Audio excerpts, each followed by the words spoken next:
Welcome to No More Theory. Thank you for chatting with us today. To start off, do you want to just introduce yourself real quick?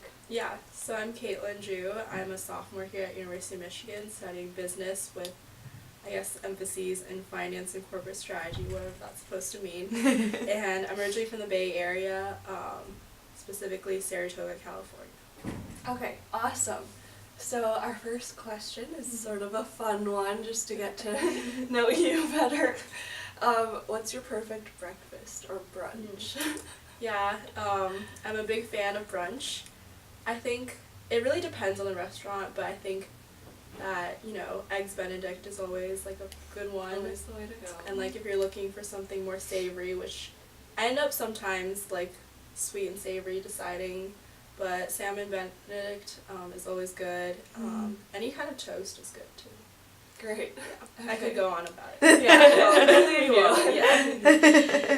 Okay, so what would you say was like your intro into entrepreneurship? Like, how did you get involved in this whole realm? I think in a little way by chance, because I think being from Silicon Valley, even though you're surrounded by a lot of tech startups, I think specifically the environment I grew up with, it was still more like normal to go into the corporate world and like expected to go into one of the big companies. So I didn't really consider that much of like a possibility until I came here and started like meeting people who were involved in entrepreneurship and had started their own companies. And so I just happened upon an email about ELP, and that was like how I dove in.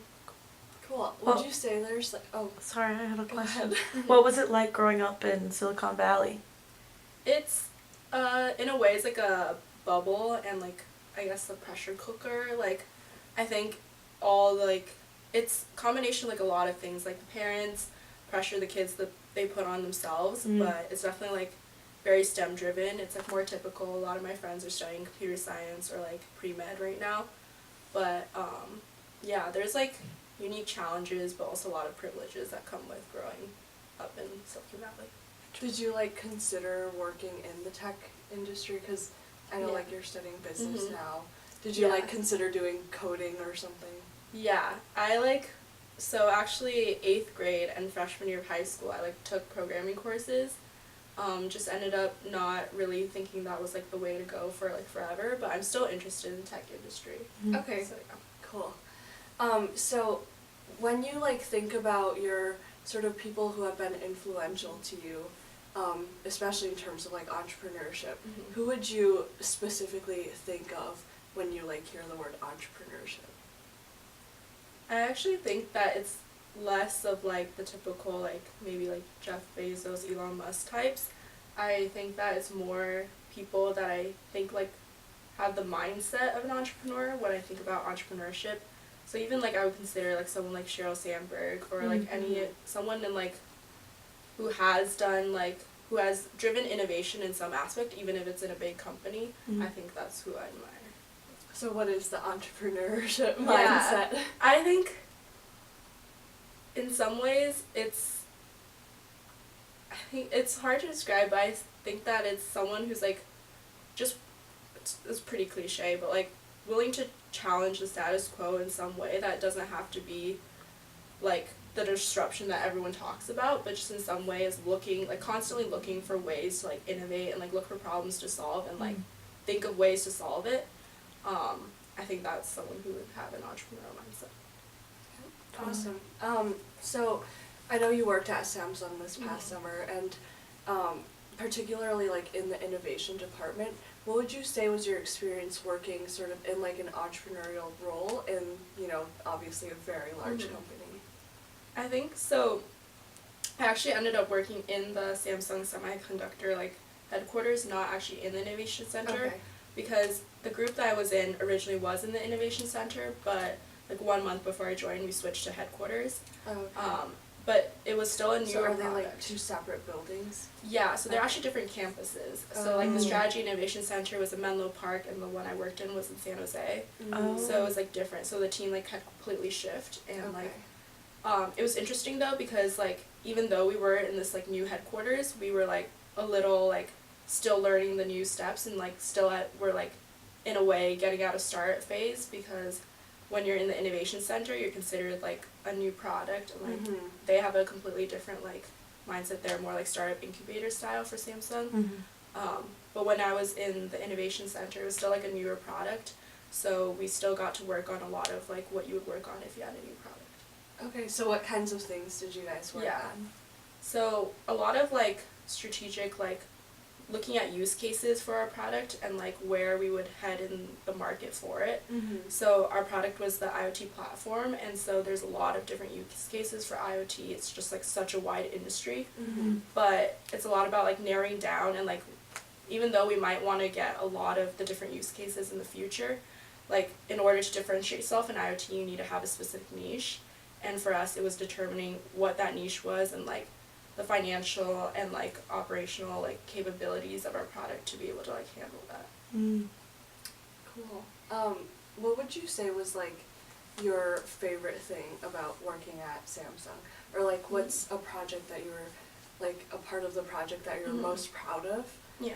And also like what was your least favorite thing about it? Yeah. I think that my most favorite thing was like the impact of my work because one of the my manager was able to let me work on a lot of different projects and try both like the marketing side and the consulting side and the finance side. So I was very lucky in that way. But one of the main projects I worked on was the strategy, looking into the different verticals for our product. And what was really exciting was that one of the use cases that I worked on was like one of the final 3 use cases that they're turning into a product. Oh. So for me, that was just like, wow, I could like, even in a summer, I'd be able to make this impact. Yeah. And I was working, and I think a large part of that was because they trusted me and like gave me the responsibility that was equal to all my colleagues. Mhm. And so in that way, when I felt that I was like equally valued and trusted, I like really took ownership of the project and like just like really dove in. And like one of the other things I worked on was one of the use cases that they said they wouldn't work on yet, but like in the future they might look into. And I just happened on the idea when I attended the sensor conference that they sent me to, and I was just taking notes, and I was like, I think this is a really good idea. I think I should propose it, even though I was an intern and like everyone was like 20 years my senior. I just ended up doing more research on it, and I proposed it, and they, because I had done my research, it was like very validating. They knew I thought it through. And they were like, yeah, this is good. We're going to propose it to the executive vice president. So that was pretty cool. Yeah. That's Definitely. awesome. And yeah, to answer least favorite part, I think maybe because I think it's like in a way still like a big company. Sometimes there's like bureaucratical Yeah. like hurdles that you have to go through. But I didn't think that affected me that much. I think it might have affected overall the team more and like people who were Yeah, it higher sounds up. like you still Yeah. had a certain amount of freedom. Yeah. So you talked earlier about how like you felt your like director had a lot of trust in you. Yeah. So is that something that you really value when you are like looking at a leader or like a boss or something? And like what are some other sort of like traits that leaders should have that like you work well under? Yeah, I've actually thought about that a lot because I think that whoever I work under or work with, I think that's like the most important part, one of the most important parts of what I think of when I'm determining my job, and that was something I was looking for this internship as well.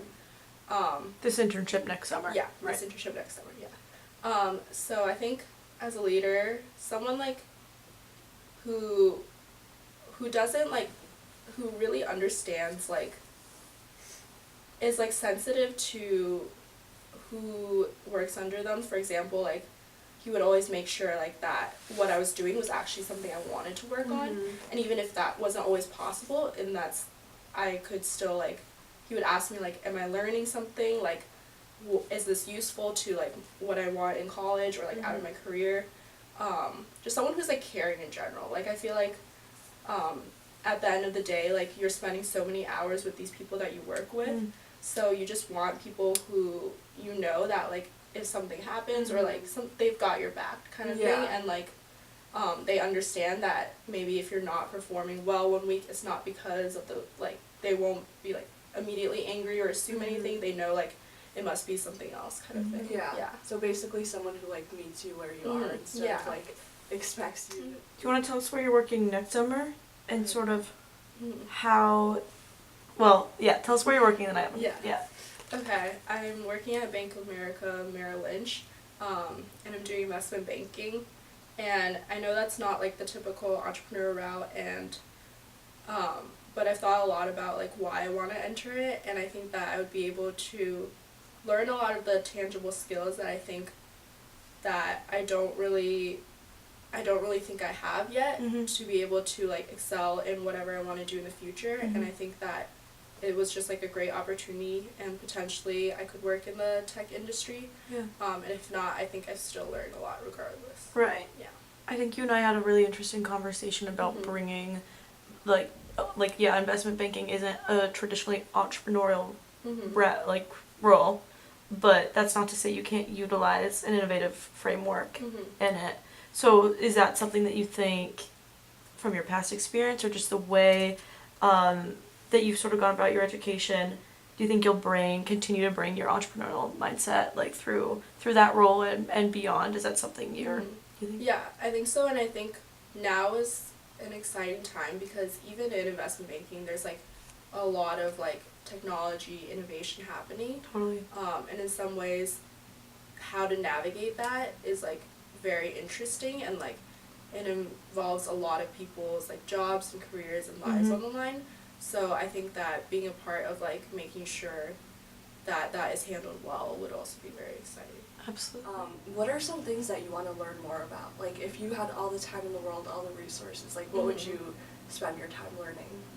I think that I don't know enough about the different parts of the world and what, like, the different, like, I used to be, or I'm still interested in, like, policy, and, like, for a while I considered that as a career, but I think it'd be very interesting to learn how to navigate the different business contexts of every single country.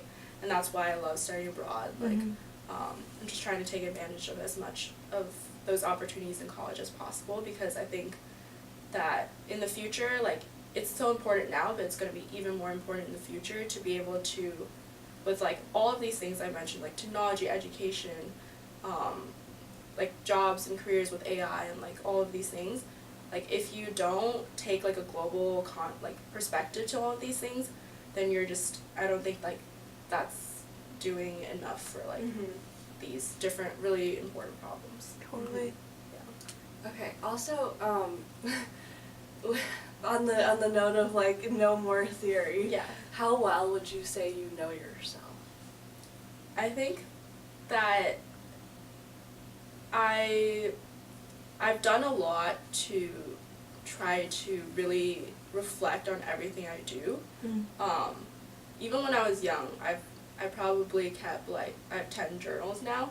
I don't really journal as much in college anymore, but I think I take more different aspects of self-reflection.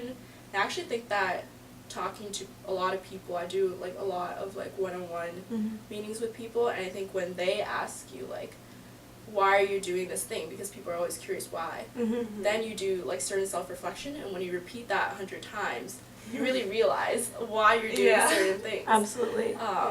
So yeah, like, starting small with, like, the journals, like just looking, like, repeating, like, when you write down stuff about your day, you realize what is actually important. Like, I used to write down, like, I eat breakfast, like, I ate this, and then I realized, like, that's not what I want to write, you know? It's like, oh, I, like, met this, and I like this about this, you know?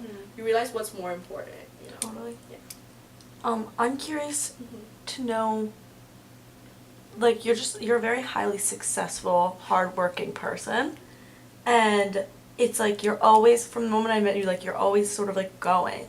And I'm curious, like, what drives you and motivates you? I'm just curious. Yeah, like, what is really, like, driving sort of, like, your authenticity? I think authenticity is something, like, in all my friends and, like, in all the relationships I have, I value the most. And I think it's because I really value, like, personal relationships, and I think that, especially, my friends used to say this, but they're like, whenever you become friends with Caitlin, you're friends for life. And I think it's, like, very true, because, I don't know, once I think I find someone that I really like and vibe with, you just, like, once you reach that point where, like, you know that, like you're really good friends, Mm-hmm. I just wouldn't want to lose that person, you know. I feel like, and then I think it's like, even though like I feel like I do a lot of things, Mm-hmm. I think that it's because of the balance, or I realize again why I'm doing certain things. Mm-hmm. And if I don't think that they're leading me to advancing myself or like advancing the potential that I think I have, Mm-hmm. then I won't do it. And same thing with surrounding myself with people that I think like would be there to support me no matter what. And I think that's the reason why I'm like such good friends with still so many people that I was really close with in elementary, middle school, and high school. Like I make sure every week that I'm like FaceTiming at least like 4 or 5 of them. Mm-hmm. And like that's why I go to so many brunches and Mm-hmm. coffees. Like I genuinely enjoy that. And people do ask like, what do you do for fun? I get that asked that a lot because Mm-hmm. it seems like I don't, I guess, like really have a lot of free time. Mm-hmm. But I think like those things count when I'm just like Totally. chatting with someone or like, yeah. I think that it's just not trying, like I feel like I'm also good about like thinking about things in context, Mm. where it's like, yes, this is like an important test, but like this is not what defines you. Like not letting every like one aspect of your thing define you, because it's like I don't want to be known just as someone who like, you know, is like really good at like, I don't know, one thing, you Right. know, like I used to be like that about tennis. Like I was like, oh, I don't want tennis to become my identity, so that's why I like shifted away from it. Mm-hmm. I think it's the same way. Like I want to do a lot of different things, but they're all leading to one thing. Right. Makes sense. Yeah. That does make sense. Yeah.